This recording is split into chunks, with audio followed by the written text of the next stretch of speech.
was caught in a deadly game, and my days seemed numbered.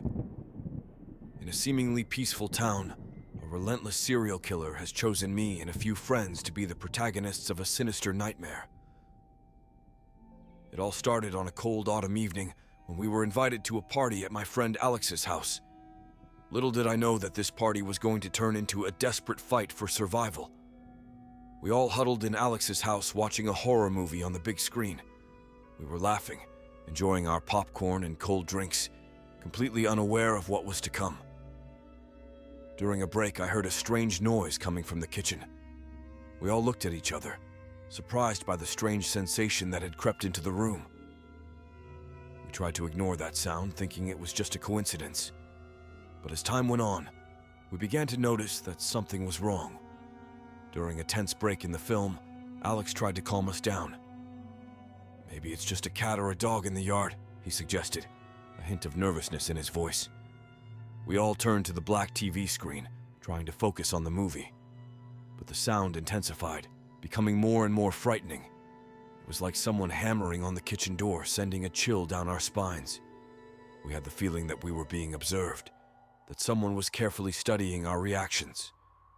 Our eyes met in a silent gesture of concern, and suddenly, all our hopes that everything would return to normal were dashed. On the screen, a strange message appeared. "The deadly game has begun." At that moment, I felt my heart jump into my throat, and the terror really began to grip us. At one point, the power went out, leaving us in complete darkness. In a desperate panic, we pulled our phones out of our pockets and tried to turn on their flashlights. The dim light from the phones revealed that we were all pale with fright, but we had no time to be overwhelmed by fear. I hurried to the kitchen, where the moonlight cast eerie shadows. There, I made a shocking discovery. The back door was broken into pieces, and an individual in black with a black mask over his face was in the middle of the kitchen, holding a massive axe. Our eyes met, and time seemed to stop for a moment. I had no escape option, and fear took over. Alex tried to call the police, but before he could speak to anyone, we were threatened to turn over his phones. With my heart in my throat, I followed the sinister command and left the phones on the table. He quickly gathered them up and put them in a black bag, leaving us isolated with no means of communication with the outside world. Then things took an even scarier turn. The killer took our friend Emily in a brutal way and threatened to hurt her if we resisted. I watched in horror as he tied her up and dragged her to the back door, beckoning us to follow with a menacing look. None of us had the courage to object, and in a moment of desperation, we decided to follow him, despite the uncertainty that awaited us outside the house. With every step I took after him, my heart beat faster and faster, and fear surrounded me like a dark cloud. It felt like we had entered a dark forest of terror, and the murderer was our guide, leading us to a sinister end. As we followed him, we felt the stifling chill of terror press upon our shoulders. It felt like we had entered a deadly game, where the rules were dictated by the one who threatened to destroy our lives. I was trying to keep calm, but my heart was pounding and my mind was troubled with unanswered questions. In front of us, the killer's car lit up the darkness, and Emily was held captive in his car, her eyes full of fear and tears streaming down her cheeks. The criminal nodded at us, suggesting we follow him in our own cars. We had no choice but to listen to him, as Emily's life was in danger.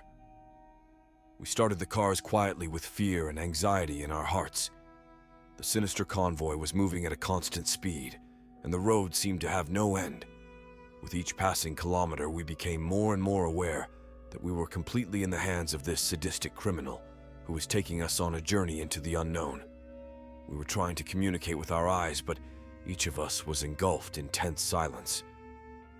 Emily kept looking in the rearview mirror in fear, and the thought of us standing behind her, helpless, terrified me. With each passing minute, we wondered what diabolical plan this criminal had in his mind, and what would be the end of this terrible affair.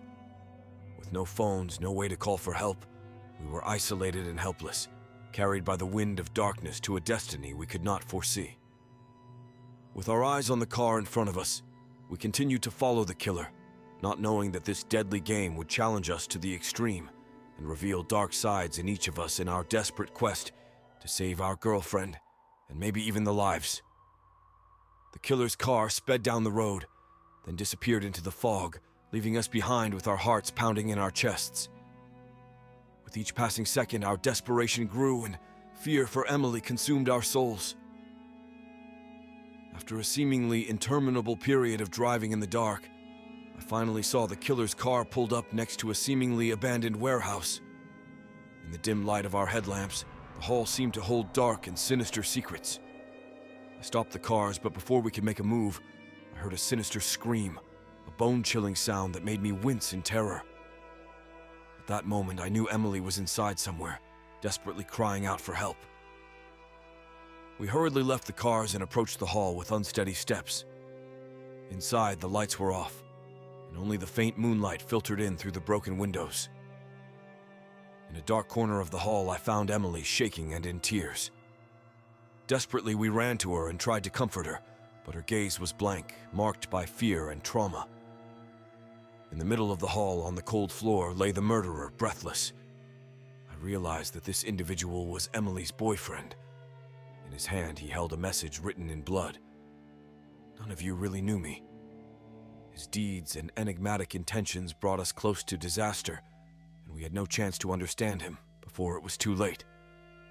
At that moment, I realized that the end of this terrible affair brought us only tragedy and suffering. Emily was saved, but our souls were crushed by the sinister revelations and the sad loss of life of a man we could not understand. Thus, the mortal game ended, but at a heavy price, leaving us with deep scars in our hearts and unanswered questions.